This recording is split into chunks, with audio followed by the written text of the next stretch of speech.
Sir, सबसे पहले तो यही कि हरियाणा कर्मचारी चयन आयोग जो सीईटी जो क्वालिफाई युवा है उनको ग्रुप सी के लिए स्क्रीनिंग एग्जाम लेने की तैयारी कर रहा है। सर, कब ये एग्जाम आप ले रहे हैं और क्या तैयारी है सर? सीटी एग्ज़ाम की जो तारीखें निश्चित हमने की थी, एक ग्रुप के लिए 1 और 2 जुलाई की थी और कुछ ग्रुप के लिए हमने 8 और 9 की तारीखें निश्चित की थी जुलाई में। कुछ ग्रुप के लिए हमने 15 और 16 तारीखें जुलाई की ही निश्चित की थी, मगर हम ये डेट जो है पोस्टपोन कर रहे हैं आज। वो हम इसलिए कर रहे हैं कि हम आज या कल में ही सीईटी का डिटेल रिजल्ट डाल रहे हैं। पहले हमने जो सीईटी का रिजल्ट डाला था वो हमने पब्लिक डोमेन में नहीं डाला था और हमने कैंडिडेट को बताया था कि आप अपना लॉगिन आईडी पे जाके सिर्फ आप अपना रिजल्ट देख सकते हैं।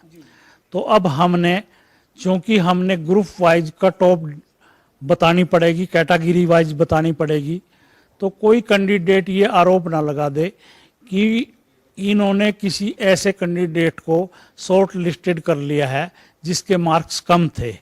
तो इस आरोप से बचने के लिए आयोग ने ये निर्णय लिया है आज ही कि हम जो एग्ज़ाम की तारीखें हैं उनको पीछे ले जा रहे हैं, पोस्टपोन कर रहे हैं। डिटेल रिजल्ट हम डाल रहे हैं आज और कट ऑफ बताने के बाद ही हम जो है अगली परीक्षाओं की घोषणा करेंगे। तो खत्री साहब, ये तो आपकी जो ट्रांसपेरेंसी है उसका एक पार्ट हुआ, चूंकि आपने कहा कि कोई युवा आरोप ना लगा दे। युवा के आरोप से पहले ही आपकी जो ट्रांसपेरेंसी है उस लिहाज से भी सभी का रिजल्ट, डिटेल रिजल्ट सबके सामने होगा, तो कोई मुकदमा कोर्ट में नहीं जाएगा, कोर्ट में मुकदमेबाजी भी नहीं होगी और युवाओं का जो स्थिति है वो भी क्लियर हो जाएगी। मतलब इसलिए ये फैसला लिया गया है। बिल्कुल बिल्कुल, आपने बिल्कुल सही कहा कि कोई कोर्ट में भी नहीं जाएगा और ये आरोप भी नहीं लगाएगा कि पिक एंड चूज किया है। अब पब्लिक डोमेन में सारा रिजल्ट जानने से एक दूसरे का भी रिजल्ट पता होगा और इसके साथ साथ हम उस रिजल्ट में सोशो इकोनॉमिक के नंबर जो कैंडिडेट ने क्लेम किए हैं वो भी बता रहे हैं सबको। तो कैंडिडेट को ये पता लग जाए कि दूसरे व्यक्ति ने झूठ बोल के सोशो इकोनॉमिक नंबर लिए हैं, या उसी को ये लगे कि मेरे ये नंबर जुड़ के आ रहे हैं जो मैंने फॉरगो कर लिए थे या विड्रॉल कर लिए थे। उस स्थिति में भी उसको मौका देंगे कि कल उसके ऊपर एफआईआर दर्ज ना हो फाल्स इन्फॉर्मेशन की, या हम उसको सिलेक्शन करने के बाद बाहर ना करें, ऐसी स्थिति ना हो। तो हम सब कुछ आज पब्लिक डोमेन में आज या कल में डालने जा रहे हैं। तो ये सर, आपने जो 1-2 जुलाई को, फिर 8-9 जुलाई को, 15-16 जुलाई को जो अलग अलग चरण में आपने कैटेगरी के हिसाब से एग्जाम लेने की तैयारी की थी, अब आप इसको पोस्टपोन करें चूंकि आप पूरा डिटेल रिजल्ट जो है वो डालने जा रहे हैं। तो इसके बाद सर फिर प्रोसेस कितना और ज़्यादा लंबा हो जाएगा? मतलब कितने दिनों बाद आप ये परीक्षा ले पाएंगे? मतलब टेंटेटिव क्या उम्मीद करते हैं सर?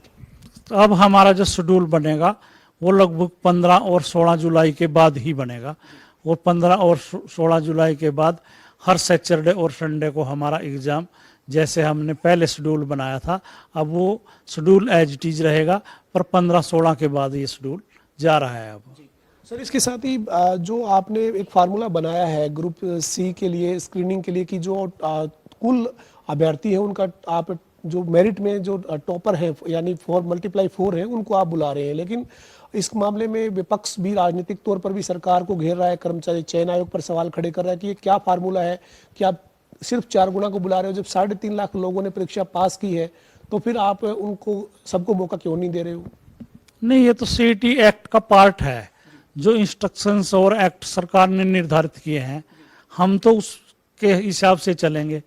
सरकार ने जो एक्ट बनाया है हम तो फॉलो करना पड़ेगा ना वो।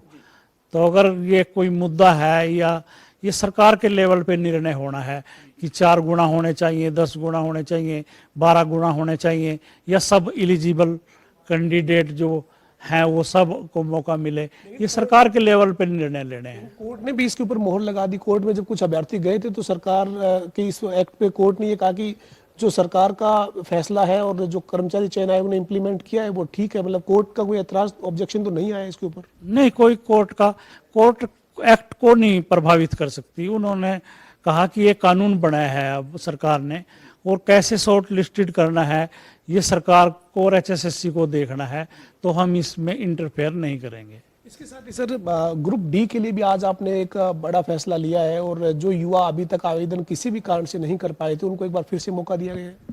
हाँ, हमारी 26 डेट थी, वो हमने 10 दिन और बढ़ा के अब 6 जुलाई कर दी है। और कि जो बच्चे रह गए हैं किसी टेक्निकल वजह से या हमारी साइट बिजी होने की वजह से या कुछ कोरेक्शन उसने करना था उसकी वजह से, तो अब 6 जुलाई तक इस तरह के कैंडिडेट अप्लाई कर सकते हैं। सर जो ग्रुप डी के जो अभ्यर्थी हैं वो अब 6 जुलाई तक आवेदन कर सकते हैं, 10 तारीख तक वो फीस सबमिट कर सकते हैं, लेकिन ग्रुप डी का जो सीईटी है सर वो कब तक लिए जाने की उम्मीद करें? मतलब तैयारी जो कर रहे हैं उनको एक आपके माध्यम से बात जाएगी तो एक अवसर मिलेगा कि इतना समय है उनके पास तैयारी करने के लिए। सीईटी का एग्जाम एनटीए ने लेना है और हमने एनटीए को मेल करके टेलीफोनिकली भी और लेटर लिख के भी ये कहा है कि हम सितंबर माह में डी ग्रुप का एग्जाम लेना चाहते हैं, आप डेट निश्चित करके हमारे बताएं ताकि हम कैंडिडेट को बताएं कि वो उस हिसाब से अपनी तैयारी करें। तो एनटीए को फैसला करना है कि सितंबर की कौन सी तारीखों में वो एग्जाम ले रहे हैं। सर आप जो ग्रुप सी का जो सीईटी जो क्वालिफाई जिनका अभी आप स्क्रीनिंग लेने जा रहे थे, जिनके लिए अभी आप डिटेल रिजल्ट डालेंगे उसके बाद आप उनका एग्जाम लेंगे, लेकिन ये कुछ दिक्कतें आ रही थी सर किसी के एडमिट कार्ड की या कोई जो मैसेज नहीं मिल रहे थे, तो वो अब दुरुस्त होके ही मतलब सारी प्रक्रिया अपडेट हो जाएगी। हाँ, ये एग्जाम पीछे हटाने का इसमें एक कारण और भी है कि कैंडिडेट को फॉर्म भरते टाइम उसने बहुत बड़ी गलतियां की थी। जैसे गलतियां, एक मैं एग्जाम्पल देना चाहूँगा कि उसने ये भरना चाहिए था कि diploma in MPHW, diploma in staff nurse, diploma in VLDA, उसने ये शब्द ना लिख के, ट्रेड ना लिख के डिप्लोमा लिख दिया। तो जब हमने सर्च करने थे 4 गुना या अप्लाइड फॉर, तो हम तो पोस्ट पे जा रहे थे कि इस पोस्ट के 4 गुना को सिलेक्ट कर लो, तो हमारा सॉफ्टवेयर वो कर नहीं पा रहा था क्योंकि कैंडिडेट ने ट्रेड का नाम ही नहीं लिखा था, उसने सिर्फ डिप्लोमा लिख दिया था। तो ऐसे सारे कैंडिडेट्स को हमने 26 और 27 को मौका दिया और लगभग 300 के करीब ऐसे कैंडिडेट आए हैं। उनका भी दुरुस्त डाटा करके उनको मैसेज करेंगे कि आप शॉर्ट लिस्टेड हो गए हैं। सर एक मेरा अंतिम सवाल है, जो ग्रुप सी के लिए अगर किसी कैटेगरी के लिए अगर आपको 4 गुना अभ्यर्थी नहीं मिलते हैं सीईटी क्वालिफाई, तो फिर क्या नियम क्या कहता है, क्या मतलब फिर क्या प्रक्रिया रहेगी? तो अगर 4 गुना नहीं मिलते तो जरूरी नहीं है कि 4 गुना कहीं सर्च करके ले आएंगे। जितने एलिजिबल कैंडिडेट होंगे, जितने पास आउट होंगे उस ट्रेड के लिए, उन सब का एग्जाम ले लेंगे।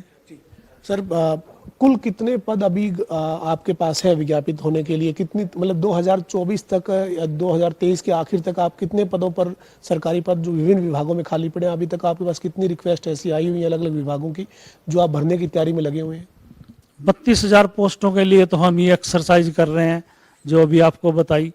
6,000 पुलिस के पद हमारे पास हैं और 7,500 TGT टीचर जिनकी DV हम 5 तारीख से शुरू कर रहे हैं और 13,000 D क्लास के पद हमारे पास आए हुए हैं।